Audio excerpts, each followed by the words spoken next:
Shalom, selamat pagi saudara. Bagaimana kabar saudara? Semoga kasihnya senantiasa melimpah dalam kehidupan kita.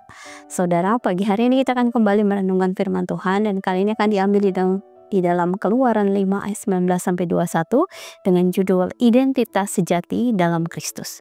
Saya akan bacakan bagian firman Tuhan bagi kita semua. Demikian firman Tuhan. Mandor-mandor Israel menyadari betapa sulitnya keadaan mereka karena dikatakan kepada mereka, kamu tidak boleh mengurangi jumlah batu bata yang ditetapkan kepadamu untuk tiap hari. Waktu mereka meninggalkan Firaun, mereka berjumpa dengan Musa dan Harun yang sedang menantikan mereka. Lalu mereka berkata kepada keduanya, kiranya Tuhan telah menghukum kamu karena kamu telah membusukkan nama kami di hadapan Firaun dan pegawai-pegawainya. Dengan demikian, kamu memberi pedang kepada mereka untuk menghabisi kami. Bapak Ibu Saudara, memasuki minggu pertama di bulan Maret ini, kita akan kembali melanjutkan perenungan firman Tuhan tentang Musa yang menghadap Firaun. Dalam bagian ayat 19-21 ini, kita melihat bahwa para mandor mulai menyadari bahwa mereka ada di dalam posisi yang semakin sulit sebagai akibat dari kedatangan Musa dan Harun. Sebab bangsa Israel semakin sulit memperoleh jerami sehingga tidak dapat membuat batu bata sesuai dengan jumlah yang diperintahkan. Akibatnya para pengawas Mesir marah dan melakukan tindakan yang kasar kepada para mandor karena dianggap tidak dapat melaksanakan tugas mereka dengan baik. Lalu mereka mengutuki Musa dan Harun dan berharap bahwa Allah menghukum mereka berdua. Hal ini dapat kita perhatikan di dalam ayat 21. Saudara, siapakah para mandor? Para mandor adalah orang-orang Israel yang termasuk golongan budak, tetapi diberikan tugas untuk mengawasi dan seringkali dibedakan dengan budak pekerja kasar. Bahkan jika kita memperhatikan dalam ayat 20, waktu mereka meninggalkan Firaun, mereka yang dimaksudkan di sini itu adalah para mandor, menunjukkan bahwa mereka memiliki privilege atau mereka memiliki keistimewaan sehingga dapat bertemu dengan Firaun secara langsung. Hal ini berarti bahwa para mandor adalah orang-orang yang memperoleh keuntungan baik secara status maupun materi dari bangsa Mesir. Sehingga berita baik tentang pembebasan Israel oleh Allah menempatkan mereka sebenarnya pada posisi yang dilematis. Di satu sisi, jika pembebasan itu benar-benar terjadi, maka jika para mandor ini keluar dari Mesir bersama dengan bangsanya, para mandor ini akan menerima kebencian karena dianggap kaki tangan Mesir, sehingga mungkin akan didiskriminasi karena tidak dapat lagi dipercayai oleh bangsanya. Dan tidak mungkin juga jika para mandor ini bersama-sama dengan bangsa Mesir karena mereka bukanlah bagian dari Mesir. Hal inilah yang kemudian menjadikan mereka sedemikian kecewa dan putus asa ketika menerima berita pembebasan ini dan mulai mengutuki Musa.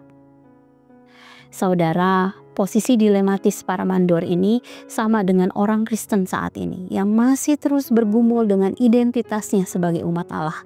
Orang Kristen seperti ini akan mengharapkan untuk tetap dapat menjadi orang Kristen yang baik, tetapi tidak melepaskan kehidupan duniawi yang dia sukai.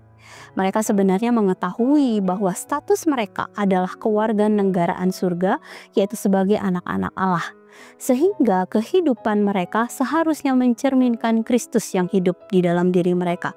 Tetapi mereka menolak untuk hidup sungguh-sungguh untuk Allah dan masih hidup untuk dunia. Seperti misalnya masih merokok, minum minuman keras, mencuri, hidup dalam kerakusan, berbohong, dan lain sebagainya.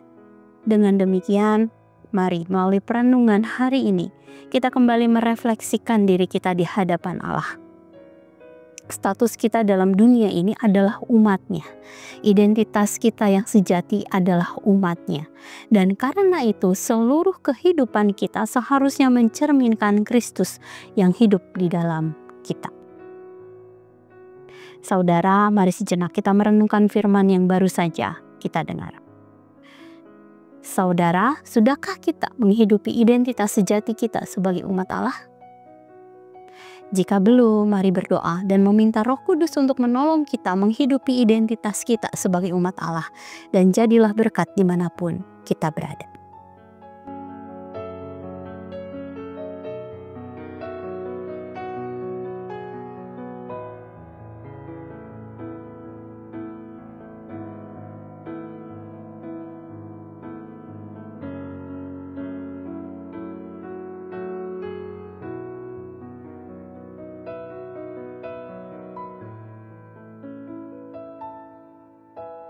Demikian firman Tuhan hari ini. Mari kita berdoa. Terima kasih Tuhan, satu hari Allah tambahkan dalam kehidupan kami. Pagi hari ini Kau mengingatkan kami akan identitas sejati kami di dalam dunia ini Tuhan. Bahwa kami bukan berasal dari dunia ini, kami adalah anak-anak Allah. Kewarganegaraan kami adalah kewarganegaraan surga. Oleh karena itu bantu kami Tuhan, kami bisa menghidupi identitas itu. Untuk kami berani tampil beda Tuhan di dalam dunia ini, menjadi alat-Mu, menjadi berkat dimanapun kami berada Tuhan.